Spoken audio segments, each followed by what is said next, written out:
네, 안녕하세요. 분전입니다. 오늘은 영등포 디그니티 자이 오랜만에 분양 분석하는 시간 갖도록 하겠습니다. 여기 입지가 꽤 괜찮은 곳이니까 잘 듣고 참고하시고 분양 판단하시면 좋을 것 같습니다. 시작할게요.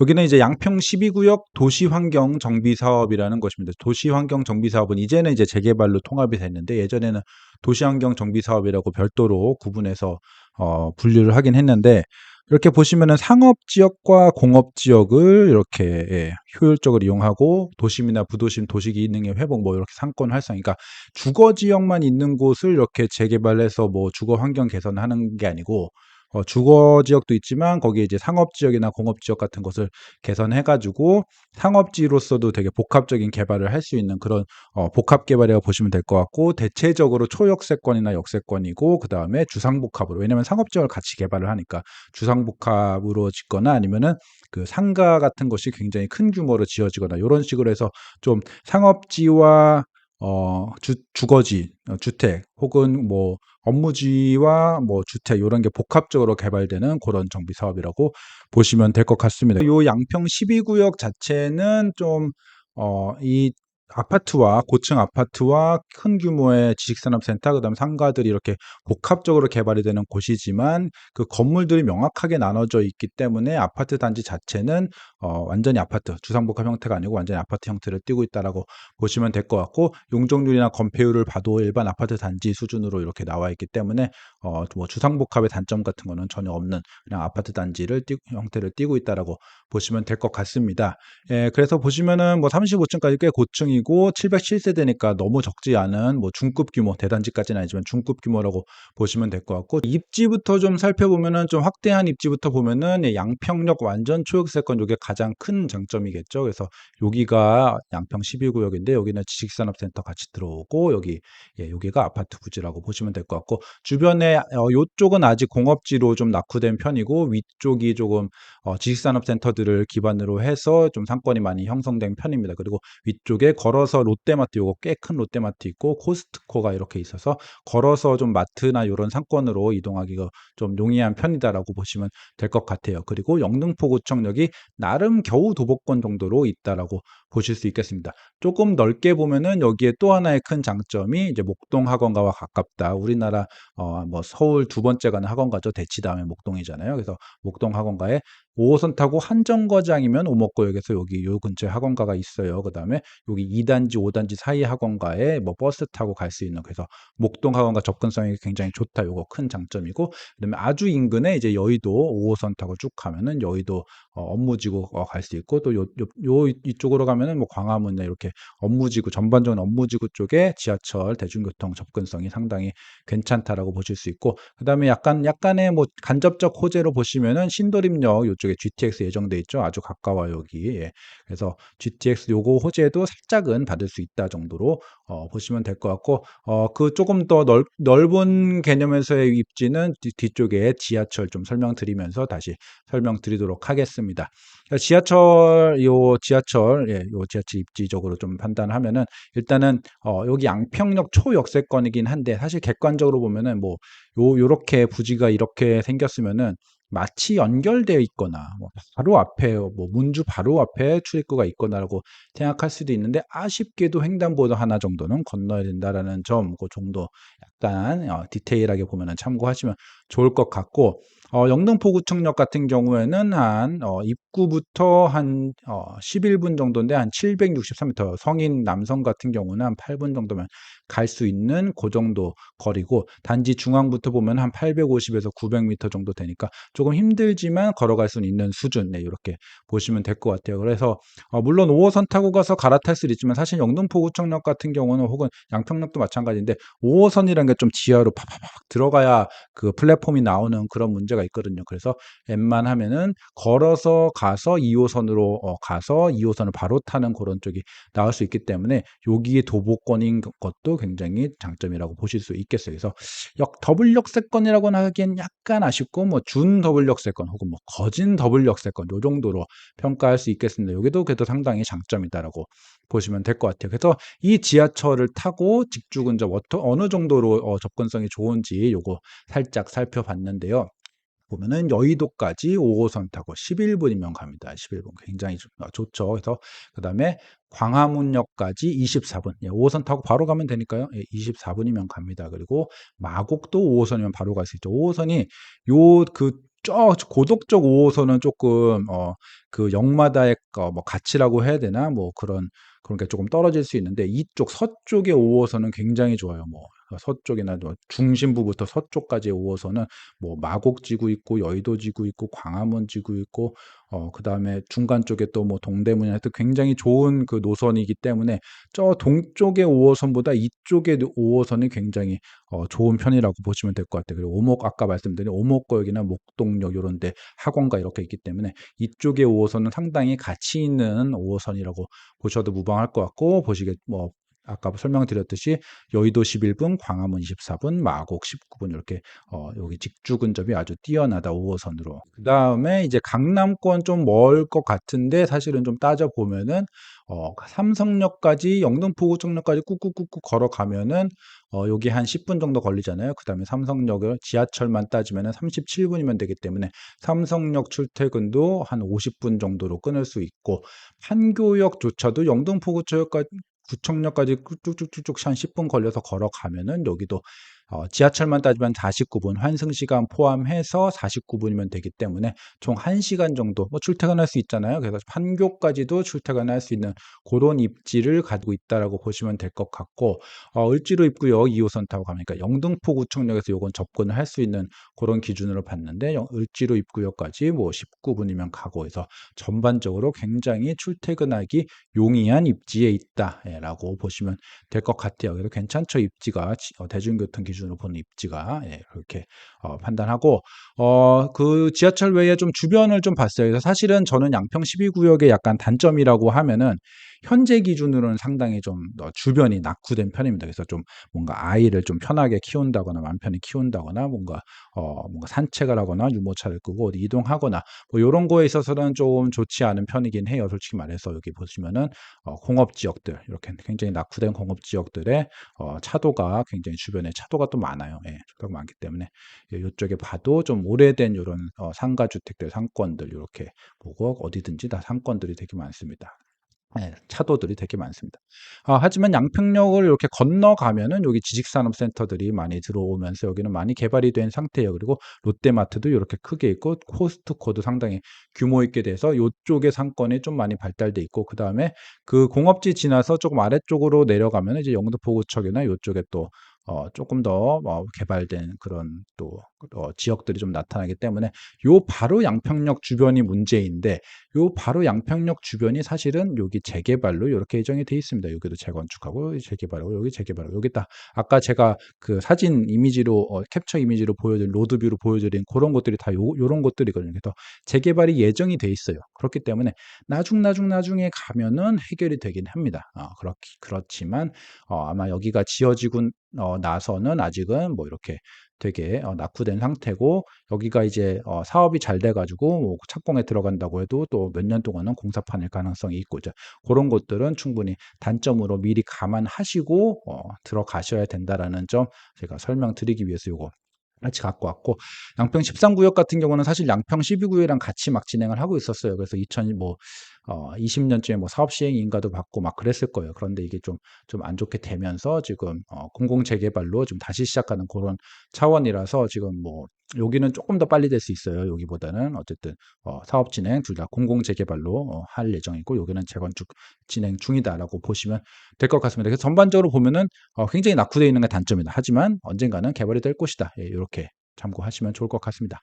학교 보시죠. 학교는 여기가 당중초등학교, 여기 관악고등학교, 물레중학교, 그리고 요쪽 뒤쪽으로 가면은 이제 양화중학교 이렇게 있는데 가까운 곳은 여기 당중초, 물레중, 관악고 이렇게 있습니다. 그래서 당중초 같은 경우에는 여기 옆쪽에서 이렇게 이동하면은 한 5분이면 됩니다. 단지 그 중심에서 이동하면은 조금 더 걸리겠죠. 그래서 큰 길을 건너야 되긴 하지만 그리고 뭐 여기도 길을 건너야 되긴 하지만 그렇게 먼 거리는 아니다. 예. 그래서 초등학교 저학년 같은 경우에는 그렇게 혼자 다니기는 좀 쉽지 않을 수도 있지만 여기 차도가 많아서 그래도 먼 거리까지는 아니다라고 보시면 될 것 같아요. 초등학교 같은 경우에는 그런데 양화중학교가 여기 있다라는 점을 제가 굳이 또 말씀드린 이유는 중학교 같은 경우는 이제 여기 뭐 여기 중학교 밑에 한 4개 중학교 정도가 이제 추첨으로 된다라고 하는데 여기 양화중학교 같은 경우가 공부를 좀 잘하는 것 같아요. 제가 살펴보니까 공부를 제일 잘하는 것 같습니다. 그래서 여기가 2022년에 226명 중에서 뭐 과학고 2명, 외고 3명, 자사고 20명에서 꽤 그 진학률이 좀 괜찮은 그런 중학교라고 이렇게 평판이 있기 때문에 양화중학교까지도 배정을 받을 수 있다. 이런 거 좀 장점일 수 있고 물레중학교 같은 경우는 약간 뭐 나쁘진 않은데 뭐 쏘쏘 요 정도 해서 뭐 정확하게 뭐 되게 학군이 되게 좋다. 뭐 요렇게까지 할 수는 없지만 뭐 나쁘지도 않다. 요 정도 하고 초등학교도 어 가깝진 않지만 뭐 멀지도 않고 그 정도라고 평가하시면 될 것 같습니다. 네, 여기까지 이제 입지 관련한 거 살펴봤고 전반적으로 보시면은 초역세권인 거 좋고 이제 영등포구청역도 도보권으로 가능하고 직주 근접 그 대중교통 타고 지하철 타고 직주 근접할 수 있는 그런 좋은 위치임은 확실하고 하지만 주변이 조금 낙후된 편이고 하지만 그 주변 낙후된 것 궁극적으로는 다 개발이 될 예정이다. 하지만 중간에 그렇게 되려면은 중간에 또 공사판인 기간도 있을 것이다. 그리고 학교는 초등학교는 무난한 거리 정도고 중학군 뭐 고등학교 이런 데는 나쁘진 않지만 아니, 뭐 아주 좋은 학군은 아니지만 그렇게 나쁘지도 않다 해서 괜찮은 학교도 주변에 있다 정도로 정리드릴 수 있고 그중에서 이제 학교 외에 이제 굉장히 큰 장점으로 목동 학원가가 가까워서 지하철 한정거장 혹은 라이딩을 통해서 손쉽게 접근할 수 있다. 이 정도로 입지에 대해서 정리드릴 수 있을 것 같아요.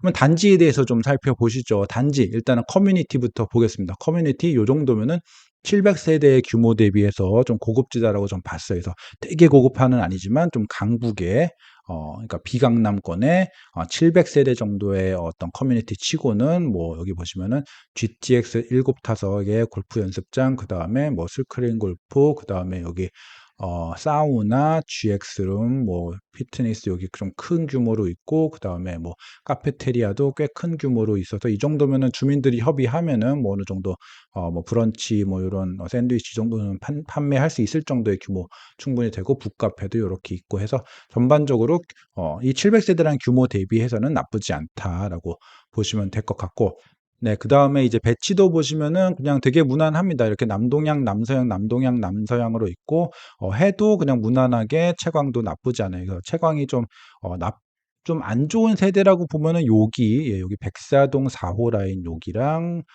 요렇게 보시면은 뭐 여기 그다음 백삼동 2호 라인 요 정도가 앞에 좀 가로막고 시야도 좀 막고 채광도 좀 가로막을 수 있는데 나머지는 전반적으로 좀 트인 편이다. 트인 세대가 좀 많은 그렇게 배치를 좀 나쁘지 않게 했다라고 보시면 될 것 같고 요렇게 보시면 여기가 지식산업센터에서 요렇게 포함 다 합쳐 가지고 이제 도시환경 정비 사업을 했다라고 보시면 될 것 같지만 여기 완전히 나눠진 아파트 단지 여기만 따지면 완전히 아파트 단지다라고 보시면 될 것 같고 층은 이렇게 위층은 다 조합원이 가져갔지만 그래도 일반 분양 규모가 나쁘지 않기 때문에 그래도 10몇 층까지는 이렇게 분양이 나와 있다라고 보시면 될 것 같습니다. 그래서 나쁘지 않아요 전반적으로. 그다음 향도 다 골고루 있고 저층부터 16층 정도까지 15층 16층 정도까지 골고루 일반 분양으로 남아 있다라고 보시면 될 것 같아요. 그리고 이제 세대당 평면 이렇게 분석을 해보면은 이 자이 홈페이지에 공개된 것도 있지만 제가 양평 12구역이 공개했던 그 평면도 설계도를 가지고 비교를 해봤더니 변한 게 없기 때문에 요 사이즈를 알 수 있는 양평 12구역의 평면도를 가지고 제가 요거를 평가를 해보도록 하겠습니다. 일단 59A예요. 이게 59A 같은 경우는 그냥 무난합니다. 여기 뭐 여기 거실이 한 3.6m 그다음에 안방 뭐 여기 큰 방 같은 경우는 3.4와 3.3 그다음에 여기가 뭐 3.0, 3.0 요 정도면은 그냥 다 아주 무난합니다. 특별할 게 한 개도 없어요. 그다음에 뭐 디귿자형 주방이 아닌 건 조금 아쉽지만 주방이 조금 넓은 편이에요. 요것까지 합쳐갖고 4m 정도 되면은 어쨌든 59 치고는 주방이 좁지 않은 편이에요. 예, 그렇기 때문에 주방이 살짝 넓은 정도지만 특별할 게 하나도 없다. 그래서 괜찮다. 특별할 게 없다라는 거는 괜찮다는 거예요. 그래서 59A 무난한 판상형이다. 요 정도라고 판단할 수 있겠습니다. 그 다음에 59B는 확장 면적 요게 59A보다 조금 더 넓어요. 59A보다 확장 면적이 조금 넓지만 기본적으로는 판상형이 선호가 되기 때문에 A보다는 B가 조금 덜 선호되는 조금 더 넓더라도 기본적으로 타입 자체가 조금 덜 선호되는 그런 타입이라고 보시면 될 것 같은데 그래도 소형 평수의 타워형 치고 뭐 나쁠 게 하나도 없습니다. 굉장히 무난하고 양창이기 때문에 양창이 좀 컸으면 좋겠는데 양창이 조그마지만 어쨌든 양창이에요. 그래서 양창의 장점으로 통풍이나 환기 같은 거, 그 다음에 채광 같은 것도 괜찮게 받을 수 있다라고 해서 꽤 괜찮은 타워형, 여기 팬트리도 있죠. 팬트리도 있고, 그래서 꽤 괜찮은 타워형이라고 보시면 될 것 같습니다. 청약대 인기는 기본적으로는 보통 판상형이 더 많은 편이지만 여기도 나쁘지 않다라고 충분히 말할 수 있겠습니다. 그 다음에 59C입니다. 59C 같은 경우는 A랑 거의 비슷하기 때문에 특별하게 언급드릴 그런 건 없고 전반적으로 무난하게 괜찮다라고 보시면 될 것 같아요. 그래서 AC 타입 그냥 굉장히 비슷한 수준이라고 보시면 될 것 같아요. 여기 그리고 넘어가면 되겠습니다. 그 다음에 84A 같은 경우는 꽤 괜찮게 뽑았어요. 꽤 괜찮게 뽑았고 물론 발코니 삭제가 있습니다. 발코니 삭제가 보면은 여기에 원래는 여기 안방에도 발코니가 하나 달려 있어야 되는데 발코니가 없죠. 비확장 평면 봤을 적에 더 발코니 삭제가 됐느냐 안 됐느냐는 확장 평면을 보면 알 수가 없고요. 비확장 평면을 본 다음에 여기 발코니가 존재하는지를 봤는데 여기 방 하나에 발코니가 없죠. 그러면 발코니가 하나가 그 서울시 정책에 의해서 삭제가 되었구나. 이렇게 보시면 돼요. 그래서 그 부분이 좀 아쉽다. 그 부분이 좀 아쉬운 편이고 그래서 발코니 삭제 없는 단지보다 한 1.5평에서 2평 정도는 충분히 손해를 봤다라고 보셔도 무방합니다. 하지만 구조 자체는 괜찮아요. 구조 자체는 괜찮고 보시면은 안방에 드레스룸을 크게 뽑았어요. 이렇게 안방에 드레스룸을 크게 뽑고 이쪽에 팬트리를 놓음으로써 수납 공간이 굉장히 크게 잘 나왔다라고 보시면 될 것 같아요. 하지만 조금 아쉬운 점은 이쪽에 작은 방이 좀 많이 작다. 3m, 3m면은 조금 많이 작은 편이고 그래서 그 부분이 조금 아쉽다. 그 부분 좀 아쉽고 전반적으로는 이 구조들이 좀 잘 빠졌고 수납 공간이 괜찮은 편이다라고 보시면 될 것 같아요. 여기 작은 방도 여기 3.9m나 되네요. 3.9m, 3.3m면은 여기 그 84제곱에 작은 방 치고 굉장히 크게 빠졌거든요. 그래서 전반적으로 넓게 잘 빠졌다라고 보시면 충분히 될 것 같습니다.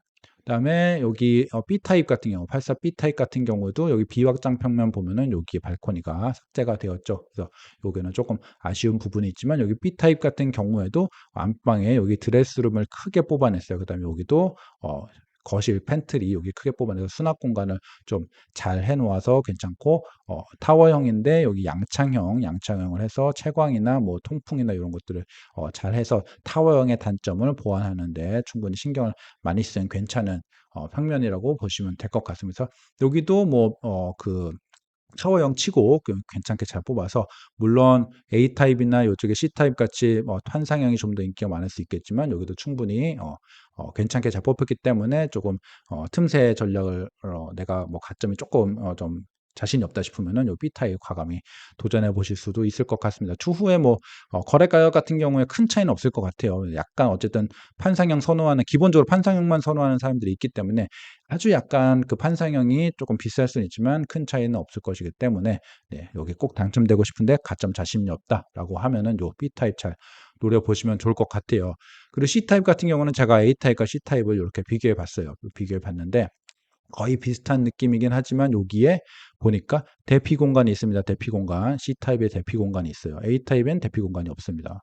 이게 뭐 법에 따라서 조금 다른데 어쨌든 A타입엔 대피 공간을 없앴어요. 대피 공간이 없는 대신에 주방을 넓히고 여기 작은 방을 여기 요 방을 좀 크게 뽑았습니다. 보시면은 여기는 대피 공간을 넣음으로 인해서 요 방이 좀 좁아졌어요. 3.3은 똑같은데 요 넓이가 좀 다르죠. 여기는 3.55m고 여기는 3.9m예요. 그리고 요 주방도 여기는 다용도실 포함해가지고 4.25m인데 여기는 다용도실 포함하면은 합치면은 4.76m잖아요. 그래서 주방 플러스 다용도실도 여기가 더 넓고 여기 요 침실도 작은 침실도 여기가 더 넓습니다. 그 이유는 여기 다용도실이 여기 들어감으로 인해서 다용도실이 면적을 잡아먹은 거죠.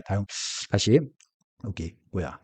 대피 공간, 예, 대피 공간이 면적을 잡아먹어서 여기가 좀 좁게 되었다라고 보시면 될 것 같아서 A타입이 네, 더 좋은 평면이 나왔습니다. 그래서 그거 참고로 하시면 될 것 같고 요거에 대해서 잘 이렇게 꼼꼼하게 보고 청약하시는 분들이 많지 않을 거라고 저는 판단이 돼요. 그래서 우리는 요 방송을 보시는 분들은 요 차이를 잘 캡처해서 예, A타입을 내가 가점에 좀 자신 있다면 과감히 A타입을 신청을 하시면 좋을 것 같아요. 요 A타입이 잘 나온 편입니다. B타입, 요 C타입도 괜찮긴 한데 A타입과 비교하면은 여기가 조금 네, 차이가 있다라고 보시면 될 것 같아요. 물론 C타입도 여기 드레스는 크게 빠지고 팬트리도 있고 뭐 전반적으로 잘 나온 편이라고 보셔도 무방합니다. 발코니 삭제 빼고는 아쉬울 게 별로 없는 타입이다. 근데 A타입이 더 좋다. 요 정도 정리하시면 될 것 같아요. 그래서 전반적으로 봤을 적에 평면이 다 괜찮게 나왔습니다. 좀 84 타입의 발코니 삭제가 조금 아쉬운 거 제외하고는 전반적으로 좀 무난하게 나왔거나 혹은 좋게 나온 그런 영등포 디그니티 샤이입니다. 네, 그리고 타입별 평면도를 살펴봤는데 이제 타입별 이제 배치도의 위치를 한 번 더 이렇게 살펴보자면은 지금 84A 타입 같은 경우에는 앞이 다 트여 있는 예, 좋은 위치를 차지하고 있고 84C 같은 경우에는 1호 라인이 조금 여기 주변에 둘러싸여 있어서 여기 어쨌든 약간 10몇 층 이하이기 때문에 여기가 좀 채광이 조금 안 좋을 수 있겠다라는 측면에서 3개 라인 중에 1개 라인은 조금 아쉬운 그런 부분이 있고 여기 제가 좀 안 좋은 라인이라고 하는 여기 요 4호 라인이 59B예요. 그래서 59B 같은 경우는 1개 라인이 조금 안 좋은 위치에 있다라고 보셔도 좀 예, 그런 거 참고하시면 좋을 것 같고 여기도 59A 같은 경우에도 1개 라인 정도 여기는 조금 안 좋은 채광상 조금 안 좋을 수 있다. 요거 참고하시면 좋을 것 같습니다. 그 외에는 전반적으로 다 이렇게 트여 있는 물론 여기가 길가이긴 하죠. 근데 영등포 요 자이 같은 경우에는 기본적으로 길가를 좀 벗어나긴 힘든 상황이라서 앞이 좀 더 트여 있는 게 조금 더 낫다. 길가라도 앞에 좀 트여 있는 게 낫다라고 봅니다. 그렇다고 여기 완전히 이렇게 길가에 완전 평행하게 되어 있는 건 아니고 약간 거리가 있기 때문에 그래도 약간 시끄러운 정도 참으시면은 괜찮을 것 같고 그거 대비해서 어쨌든 앞이 트여 있고 채광이 잘 있는 게 더 좋기 때문에 요 라인들보다는 요 라인들이 더 나은 그런 위치에 있다라고 보시면 될 것 같습니다. 그래서 요런 내용들과 제가 그 평면들 평가한 내용들 종합적으로 보셔서 타입의 메리트 참고하시면 좋을 것 같습니다. 네, 그리고 분양가 그렇다면은 이제 괜찮다라는 평가를 여기저기 제가 전반적으로 나쁘지 않다. 입지도 괜찮고 뭐 다 괜찮다라는 평가를 드렸는데 가장 중요한 건 분양가잖아요. 아무리 좋아도 분양가가 비싸면은 요거는 좋은 분양이 아닌 거죠. 그래서 분양가를 한번 살펴보겠습니다. 그래서 59A 같은 경우는 8억에서 2층 8억에서 8.7억, 네, 8.69억 11층 이상 타워형 같은 경우는 7.9억에서 8억 6천 정도 해서 전반적으로 요 정도라고 평가하시면 될 것 같고 84A 같은 경우에는 10억 8,700에서 한 11억 8천. 네, 여기가 좀 저층도 나름 가격 메리트, 그러니까 층 대비 가격 메리트 있게 밸런스를 좀 잘 잡았네요. 그래서 여기 11층 11억 8천 대비해서 2층 10억 8,700이 그렇게 나쁘지 않거든요. 그래서 저층에 걸려도 꼭 포기해야 하는 그런 단지는 아닌 겁니다. 분양가의 층별 밸런스를 좀 잘 맞춘 편이에요. 그것도 참고하시면 좋을 것 같고 B타입은 조금 더 싸게 그렇게 내놨는데 여기도 분양가 밸런스를 잘 맞췄네요. 그래서 판상형이 한 1,000만 원 정도 비싸, 1,300만 원 정도 비싸니까 그 정도 차이, 딱 시장에서 평가할 만한 그 정도 차이를 줬습니다. 그래서 판상형 같은 경우는 조금 더 선호받지만 그렇다고 막 가격이 크게 더 비쌀 건 아니기 때문에 한 1,300만 원 정도의 그 정도 차이, 괜찮은 밸런스를 맞췄다라고 보시면 될 것 같습니다. 그래서 근데 여기다가 옵션을 더해야겠죠. 그래서 옵션 보시면은 발코니 확장 금액이 59제곱 같은 경우에는 한 2천만 원, 1,000만 원대 후반, 그 다음에 84제곱 같은 경우에는 한 2천만 원대, 2,600만 원대 후반 요 정도라고 보셔도 될 것 같고, 그 다음에 개별 플러스 옵션은 무시한다고 쳐도 시스템 에어컨까지 합치면은 59제곱은 한 2,500만 원, 2,400만 원, 2,500만 원, 그 다음에 84제곱 같은 경우에는 뭐 한 3,000 초반대 3,200, 300 이렇게 돼가지고 전반적으로 합치면은 저층은 8억 초반에서 8억 후반, 59제곱 같은 경우에는 저층 8억 초반에서 고층 8억 후반, 84제곱 같은 경우는 전반적으로 11억에서 12억 정도 총 합쳐서 옵션까지 포함해서 그 정도의 분양가라고 보시면 될 것 같아요. 네, 그래서 분양가가 한 요 정도 나왔는데 요것만 보고는 사실은 분양가가 비싼지 싼지 정확하게 좀 판단하기는 좀 어렵기 때문에 결국 주변 시세와 비교를 해야 되거든요. 그래서 저는 일단은 요 두 개 단지를 뽑고 그래서 요 두 개 단지의 가격대를 판단을 한 다음에 양평역 주변의 신축이라는 거는 어느 정도의 입지급이구나라고 판단을 한 다음에 시세 분양가의 적정성을 한번 따져보는 방식으로 가보도록 하겠습니다. 일단은 양평 삼성 레미안부터 보시죠. 예, 요 정도의 입지를 가지고 있고 388세대 소단지에 해당이 되고 98년식입니다. 그래서 그리고 여기는 투베이 360%의 굉장히 고용적률에 빡빡한 그런 단지고 투베이의 오래된 그런 구조를 가지고 있는 그런 단지입니다.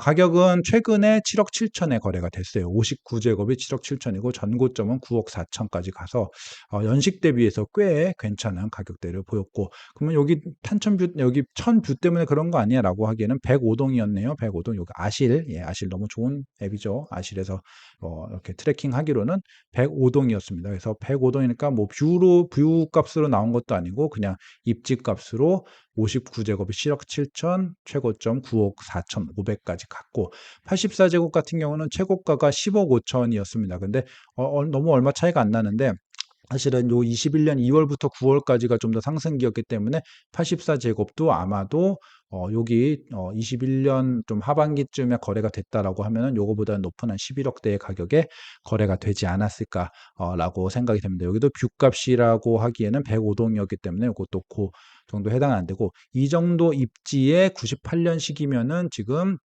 현재 기준 한 7억 7천, 전고점 9억 5천 59제곱, 84제곱은 한 11억대 정도를 기록을 하는 입지구나라고 판단할 수 있겠고, 네, 그 다음은 영등포 중흥 S클래스입니다. 영등포 중흥 S클래스가 이제 바로 아래에 있으면서도 신축이기 때문에 비교하기가 좀 용이한 그런 단지라고 보실 수 있겠는데, 보시면은 참고해야 할 것은 여기는 소규모 소단지이고요. 308세대 소단지인데 용적률도 400%나 되기 때문에 뭐라 그럴까 굉장히 부지가 굉장히 좁고 빽빽한 그런 단지라고 보시면 건폐율도 46%나 되잖아요. 그래서 그런 주상복합 단지이기 때문에 여기보다 디그니티 아이가 여러모로 이제 단지의 컨디션이 좋을 수밖에 없다고 보고 평면도 같은 경우에도 B타입 같은 경우는 여기 분리세대인데 여기 그냥 일반 분리세대 아닌 부분을 봐도 통풍이 안 되는 여기 통풍되는 창이 전혀 없죠. 그래서 여기는 전혀 아주 안 좋은 평면이라고 보시면 될 것 같고 그나마 괜찮은 여기 84A제곱 같은 경우에도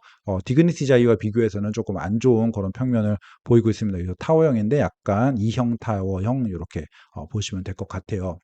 그래서 그거 참고하시고 여기 가격을 보시면은 84A작업 같은 경우는 최고가 13억이긴 한데 제가 보기엔 전세 가격 흐름으로 봤을 적에 여기 조금 22년 3월이면 이미 좀 거래가 잘 안 되고 그럴 때이거든요. 그리고 21년 3월 입주이기 때문에 이때 좀 명확한 시세 형성이 되었다라고 좀 보기 어려울 것 같고 그래서 전세가 기준으로 보면 여기는 조금 싸게 팔린 그런 수준이기 그런 흐름이라고 보시면 될 것 같아요. 사실은 21년도에 뭔가 21년 말쯤에 정말 그 정고점 시장이 정고점 찍었을 적에 거래가 됐다라고 하면은 저는 한 14억대 정도는 거래가 충분히 됐을 거라고 생각이 되고 이렇게 안 그래도 요게 보시면은 59제곱 같은 경우는 11억에 거래가 됐거든요. 21년 6월 때. 그래서 요게 59가 11억이면은 사실은 84 같은 경우는 한 14억대는 충분히 갈 수 있는 그런 비율이라고 봐서 한 그 정도의 그런 시세를 형성을 했겠다라고 판단할 수 있겠고 전세가도 꽤 높게 형성이 됐었어요. 그래서 고점 같은 경우는 10억이었고 22년 10월에도 전세가가 좀 꺾여 있었던 22년 10월에도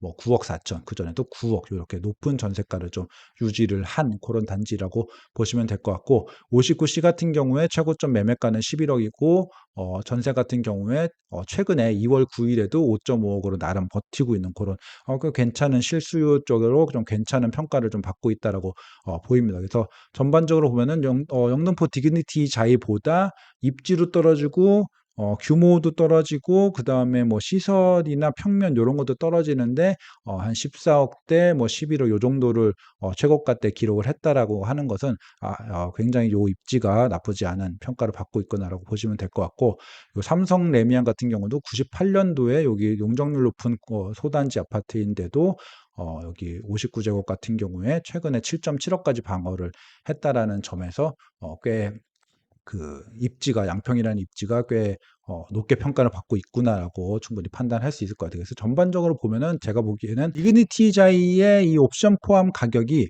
아까 그 84제곱 같은 경우에는 한 11억에서 저층 11억에서 한 고층 12억 정도라고 말씀드렸잖아요. 근데 신길이랑 비슷하다고 했으니까 제가 신길은 지금 요새 12억 중반이 이제 호가는 12억 중반인데 이제 거래는 조금 아래에서 발생을 해왔고 했기 때문에 84제곱은 좀 시세 수준, 시세 수준이고 요새 조금 반등하는 흐름까지 감안하면은 약간 싼 정도, 예, 그 정도라고 보시면 될 것 같아요. 이게 엄청나게 싸진 않은 것 같고, 예, 시세 수준에서 혹은 약간 싼 정도, 여기 보시죠. 시세 수준에 약간의 안전 마진이 있는 정도로 보이긴 합니다. 그래서 그 정도라고 판단하면 사실은 이렇게 서울의 목동학원과 가까운 초역세권 단지가 뭐 11억대고 옵션 포함 뭐 고층 12억이면 되게 싸 보이지만 사실은 요새 다들 너무 폭락을 했잖아요. 예, 신길도 이 정도고 뭐 고덕도 사실 막 13억대까지 갔다가 이렇게 반등하는 그런 흐름이기 때문에 그 하락한 시세를 기준으로 판단을 하셔야 돼요. 그래서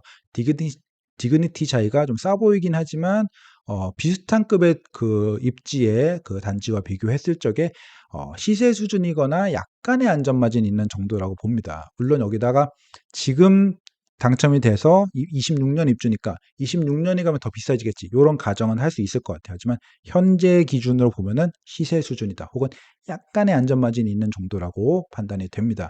근데 59제곱 같은 경우는 상대적으로 더 나은 가격이라고 저는 판단을 하고 있어요. 특히 지금 완전 초역세권이기 때문에 초역세권 같은 경우는 소형에서 좀 더 선호하는 그런 조건이 되는 거잖아요. 그래서 그런 것까지 감안하고 그다음에 주변이 아니고 비슷한 급의 요 신길 뉴타운 가격하고 비교를 하면은 신길 뉴타운 같은 경우에는 최근에 10억 초중반 호가 그다음에 최저점도 9억 중후반 정도의 거래가가 됐기 때문에 지금 59제곱 같은 경우에는 옵션 포함한 가격이 한 8억 2천 수준에서 8억 9천 정도 수준이잖아요. 그렇기 때문에 지금 전반적으로 10% 정도의 안전 마진을 확보한 그런 분양가이다. 이렇게 보시면 될 것 같아요. 그리고 그 이상으로 가느냐, 뭐 그 이하로 떨어지냐, 요거는 뭐 추후 시장의 흐름에 따라 전개가 되겠지만 저는 26년 입주할 때까지는 이것보다는 더 높은 수준의 시장이 형성이 될 것이기 때문에 그렇게까지 보면은 전반적으로 다 괜찮은 분양가이다.